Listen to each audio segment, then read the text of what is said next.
আসসালামু আলাইকুম রহমতুল্লাহ। মৌলানা রুমি বলেন, 5 অবস্থায় সব সময় চুপ থাকুন।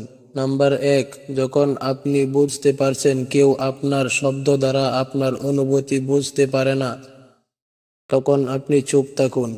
নাম্বার 2, যখন আপনার কি বলতে হবে তা জানেন না, যেটা বলবেন সেটার ব্যাপারে আপনার সন্দেহ হয়, তখন আপনি চুপ থাকুন।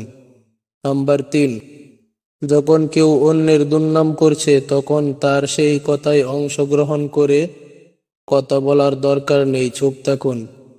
নাম্বার 4, যখন কেউ রাগান্বিত হয়ে চিৎকার শুরু করতে থাকে তখন আপনি চুপ থাকুন। নাম্বার 5, যখন কেউ খুব আগ্রহ ভরে নিজের জীবনের ঘটনা বলতে থাকে তখনও আপনি চুপ থাকার চেষ্টা করুন। নাম্বার 6, তুমি এই জীবন নিয়ে গুপ্তধনের খোঁজ করছো, কিন্তু প্রকৃত গুপ্তধন তো তুমি নিজেই। নাম্বার 7, কেউ যখন কম্বলকে পিটাতে থাকে তখন সেটা কম্বলের বিরুদ্ধে নয়, দোলুর বিরুদ্ধে।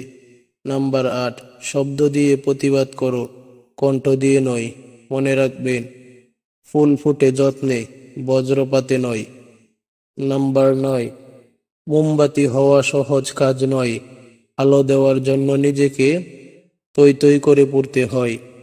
নাম্বার 10, সবকিছু জেনে ফেলাই ভাববেন না আপনি জ্ঞানী। জ্ঞান হলো কি কি এড়িয়ে যেতে হবে বা বর্জন করতে হবে তা জানা। সম্মানিত সাবস্ক্রাইবার, ভিডিওটা যদি ভালো লাগে অবশ্যই চ্যানেলটি সাবস্ক্রাইব করে রাখুন।